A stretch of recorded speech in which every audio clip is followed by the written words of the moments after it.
पानाडे पाटील या यूट्यूब चॅनलमध्ये सर्व प्रेक्षकांचं सर्व माळेवाडी गावचं मी सरचे स्वागत करतो.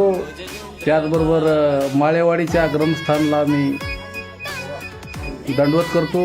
आणि या ठिकाणी आमचे मित्र विलासरावजी बिरादार साहेब जे की आडते आहेत, त्यांनी आम्हाला या ठिकाणी पॉईंट पाहण्याकरता आमंत्रित केले. आमचे शिवांना पूजा करत आहेत. मित्रांनो, या ठिकाणी पाण्याची सुरुवात की 270 ते 280 फुटाला फर्स्ट गॅप ओपन होईल. 360 ते 380 फुटाला सेकंड गॅप. 400 फुटाचा बोर या ठिकाणी आपल्याला घ्यावा लागेल.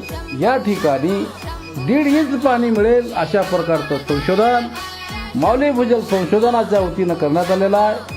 हार्ड रॉक मटेरियलमध्ये या ठिकाणचं पाणी मिळणार आहे, जे की जिवंत पाण्याचा झरा वास्तू प्रकारामध्ये हा सिलेक्टेड